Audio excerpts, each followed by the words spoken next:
రోజులు గడిచే కొద్దీ రాజకీయాలు అనేవి ఎంత దిగజారుతా వస్తున్నాయో చూస్తూ వస్తున్నాం.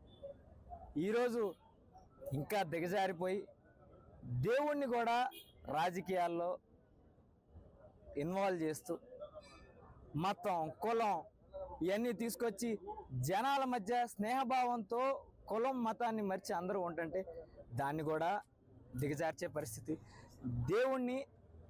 దేవుడి యొక్క ప్రతిష్టని దిగజార్చే పరిస్థితి. ఈరోజు వెంకటేశ్వర స్వామి అంటే ఎంత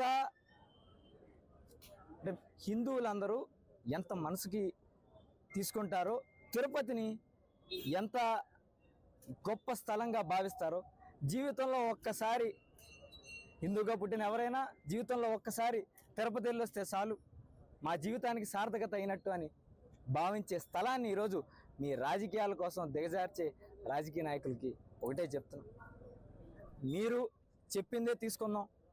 చంద్రబాబు నాయుడు గారు సమయం సందర్భం లేకుండా అసలు సంబంధమే లేని విషయాన్ని అతను 100 రోజులు పరిపాలన గురించి ఏదో లోపాలు వచ్చినాయని దాన్ని కప్పిపుచ్చడానికి ఆ రోజు ఇలా తిరుపతి లడ్డూది తేడా జరిగింది అని చెప్పడం, వెనక్కి తిరిగి చూస్తేనేమో ఈవో గారేమో ఏమీ జరగలేదు, వెజిటబుల్ ఆయిల్స్ కలిసినట్టు మాకు తేడా తెలిసింది, అది కూడా మేము లడ్డూలో కలపలేదు, అది వెనక్కి పంపించేసామని ఆయన ఒక మాట చెప్పడం. అది కాకుండా లోకేష్ గారి దగ్గరికి వెళ్తే అసలు సీఎంకే సంబంధం ఉండదు, సీఎం అనేది జస్ట్ ఈవోని నిర్మించడం వరకే, అక్కడి నుంచి పర్చేస్ కమిటీ ఈవోళ్ళు చూసుకుంటారని ఆయన ఒక మాట చెప్పడం. అంటే ఇరికిచ్చాలని ఒకరు ప్లాన్ వేయటం, దానికి ఇంకోళ్ళకి తెలియకపోవటం, ఒక్కొక్కరు ఒక్కొక్క మాట చెప్పడం. నిజంగా ప్రభుత్వంలో మీరు ఉన్నారు, చంద్రబాబు నాయుడు గారు ముఖ్యమంత్రిగా ఉన్నారు, లోకేష్ గారు మంత్రిగా ఉన్నారు, పవన్ కళ్యాణ్ గారు డిప్యూటీ సీఎంగా ఉన్నారు, మీరందరూ ప్రభుత్వంలోనే ఉన్నారు కదా. నిజంగా తప్పు జరుగుంటే ప్రూవ్ చేసి శిక్ష చేయండి, అది జైలు పాలు చేయండి, ఇంకెంత ఉరిశిక్ష చేస్తా అన్న ఉరిశిక్ష చేయండి. అవన్నీ లేకుండా ఒకళ్ళేమో దీక్షలు అంటారు, ఒకళ్ళేమో నిందేసి వదిలేస్తారు. ఎంత నీచంగా రాజకీయాలను దిగజార్చారంటే నిజంగా దేవుడు అనేవాడు ఉన్నాడు. వెంకటేశ్వర స్వామి ఎంత పవర్ఫుల్ అనేది నేను చెప్పక్కర్లా. ఈరోజు ఆయన ప్రతిష్టకి భంగం జరిగేటట్టు ఎవరు చేసినా ఖచ్చితంగా వాళ్ళు అనుభవించక తప్పదు.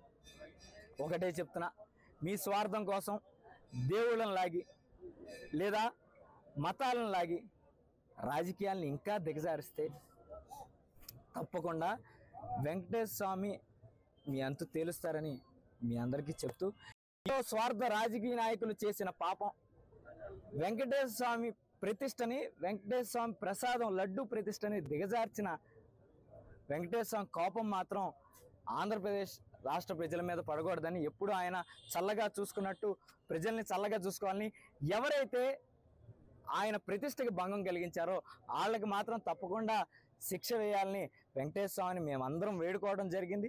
తప్పకుండా ఎవరైతే వెనకాలండి పని చేయించారో తప్పకుండా శిక్ష అనుభవించాలి.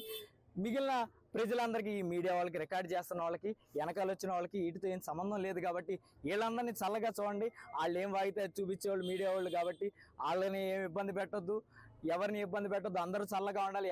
ఎవడైతే దీని వెనకాల ఉన్నాడో ఆడు మాత్రం ఆడి పాపం ఆడి పోవాలని దేవుణ్ణి వేడుకొని, దేవుడా పాపుల్ని శిక్షించు, ఇట్లాంటి అమాయకుల్ని రక్షించు అని వేడుకోవడానికి మాత్రమే వెంకటేశ్వర స్వామి గారి దగ్గరికి వచ్చాం.